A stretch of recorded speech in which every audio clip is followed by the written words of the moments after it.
В эфире программа «Новости». С вами Марфирина Алексеева. Добрый вечер. Выпуск мы начнем с брифинга о ситуации с паводком на территории Якутии. Предлагаем послушать. На сегодняшний день гидрологическая обстановка на реках республики, можно сказать, удовлетворительная. Особое внимание на сегодняшний день на контроле находится ситуация по реке Яна в Верхоянском районе. При этом-то хочу отметить о том, что по всем населенным пунктам, это в Сурдахе, в Долголахе, в Верхоянске, в Батагае, в населенном пункте Сайды уровни воды ниже критических. Освобождаются дворовые территории от затопления. И сегодня оперативными группами спасателей сегодня активно производится оказание помощи в восстановлении жилья.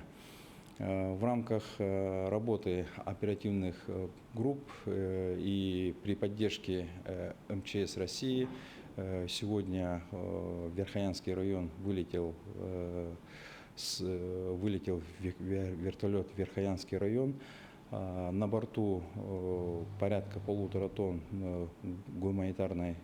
гуманитарной помощи, а также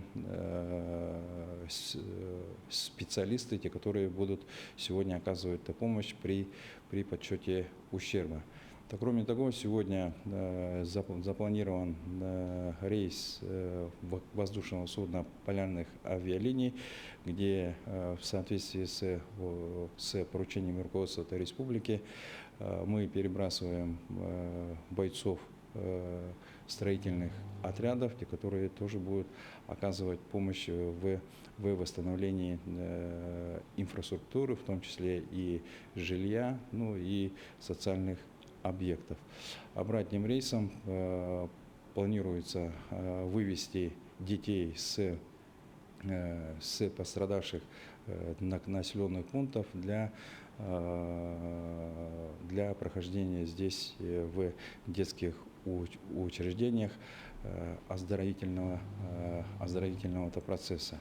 Сегодня оперативный штаб тесно взаимодействует со всеми органами местного самоуправления и органами и исполнительной власти для скорейшего восстановления пострадавших объектов. Работу продолжаем. Далее перейдем к новостям. Озвучу основные темы выпуска. Вода ушла с 50 дворовых территорий в Верхоянском районе. Отправился вертолет с гумпомощью, направленный в стройотряды. О работах по ликвидации последствий паводка. В Верхневилюйском районе на многолюдных местах ведется обработка против клещей. Подробнее о работе ветеринарной службы. В Хангаласском Улусе почтили память первого президента Якутии Михаила Николаева. Как республика вспоминает своего лидера.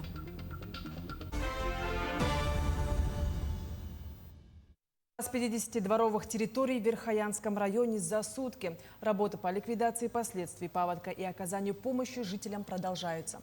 На реке Яна уровень воды продолжает снижаться. В Верхоянске он составляет 734 сантиметра, при критической отметке 1020 сантиметров. Аналогичная ситуация в селе Баранук. В поселке Батагай уровень воды достиг 896 сантиметров, при критической отметке 970 сантиметров. В районе направлены 60 бойцов строительных отрядов, которые помогут жителям в восстановлении пострадавшего жилья. Также сегодня в 9 часов по якутскому времени вылетел вертолет Ми-8 МТВ с гуманитарным грузом по маршруту Якутск, Усхатын, Сурдах, Долголах, Батагай. Служба эксплуатации городского хозяйства города Нюрба на данный момент проводит чистку центральной улицы имени Степана Васильева. Используется 3 единицы специальной техники и 5 рабочих. Также в конце этого месяца запланированы ямочные работы. Напомним, что всего в городе действует 113 улиц и перекрестков с протяженностью 63 километра. Из них 20 километров дорог имеют асфальтирование, которое ежегодно требует содержания. В этом году планируется ямочный ремонт и других улиц, которые у нас не заасфальтированы. И все эти работы мы подготавливаемся к следующему году, к 9-м спортивным играм. В этом году планируется провести аукцион по 4 нашим улицам. Это 40 лет Победы, Христофора Максимова, Лермонтова и Пушкина. В этом году, когда узнаем, кто будет у нас подрядчиком, будут проведены подготовительные работы, а на следующий год у нас запланировано около километра дорог асфальтирования, а также ямочные ремонты по асфальту. Верхневилюйская ветеринарная служба в 2024 году получила лицензию на предоставление услуг дезинфекции, дератизации и дезинфекции. Также был приобретен специальный ДУК-УАЗ. А вот уже второй год приходит много заявок на обработку территории от мышей, тараканов, комаров и клещей в местах большого скопления людей, в школах и общепитах. Сегодня ведется обработка против клещей на территории ДЮСШ, где через пару дней начнется 3-й сезон лагеря. И ежегодно проводим такие работы в других социально значимых учреждениях. И с индивидуальными предпринимателями работаем. У нас услуга является небольшим, за квадратный метр 6 рублей. Такие работы очень нужны и необходимы для создания безопасности людей и, в частности, школьников, детей. В Хангаласском Улусе почтили память первого президента Якутии Михаила Николаева. Со дня его ухода из жизни исполнилось 3 года. О том, как республика вспоминает своего лидера, смотрите в сюжете Виолетты Засимовой. Памятные мероприятия начались в городе Покровске. У мемориала Михаилу Николаеву состоялся торжественный митинг. О масштабе личности первого президента говорили первый зампред Госсобрания Илтумен Александр Жирков, министр культуры и духовного развития Афанасий Ноев, глава Хангаласского Улуса Сергей Гребнев и другие. Лидер народа взял на себя ответственность за судьбу родной республики, за будущее своего родного народа и с честью пронес эту миссию. Завершился митинг песней посвящением Михаилу Николаеву.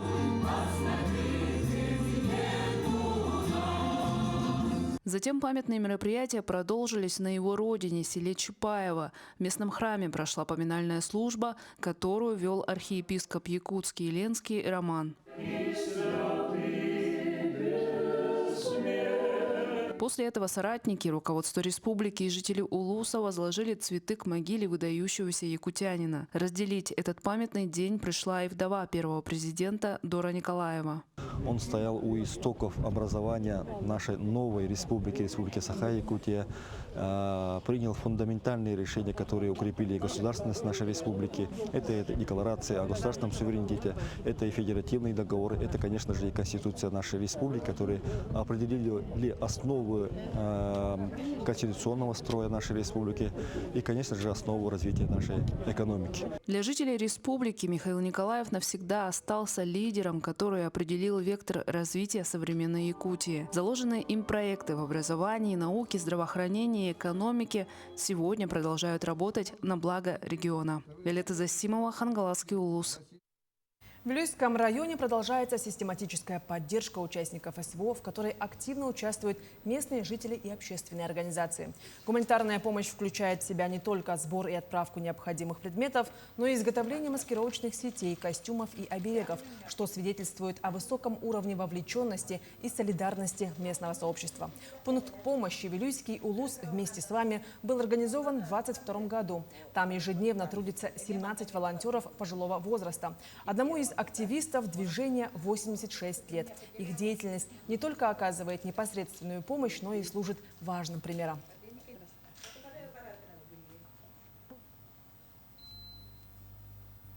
Мужем Кононовым Кефеном Кирилловичем с 22 года.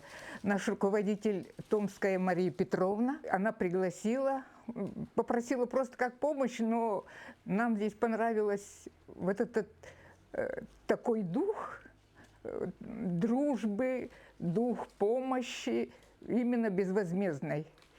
И мы вот здесь остались и работаем с 22 года. И очень бы хотелось, чтобы поскорее война закончилась, и наши ребята вернулись домой целыми и невредимыми. В Якутск прибыл сербский доброволец, снайпер, капитан вооруженных сил Российской Федерации Деян Берич. В рамках визита состоялись встречи с участниками военно-патриотического лагеря «Путь Росомахи», воспитанниками кадетской школы-интерната и учебно-стрелкового центра «Сулус». Гость рассказал о своем боевом пути, преодоленных трудностях и поделился личным опытом. Деян Берич занимается гуманитарной и организационной работой, оказывая поддержку интернациональным подразделениям. Уже завтра в Якутске состоится региональный форум «Северный рубеж» с его участием. Форум станет площадкой для открытого диалога с известным участником СВО.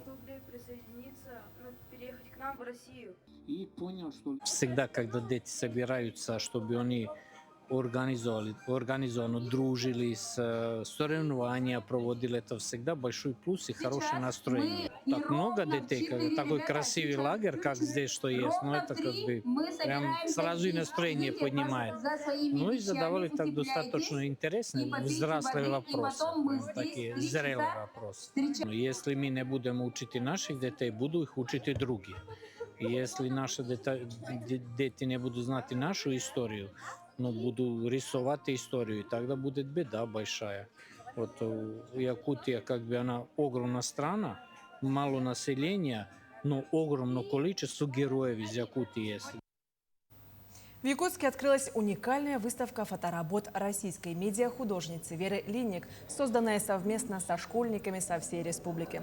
Экспозиция стала итогом арт-лаборатории «Свет Якутии», которую художница провела для воспитанников лагеря «Сосновый Бор». В своих работах участники объединили современное светоискусство, художественную фотографию и мотивы якутской культуры, запечатлев яркие и самобытные образы.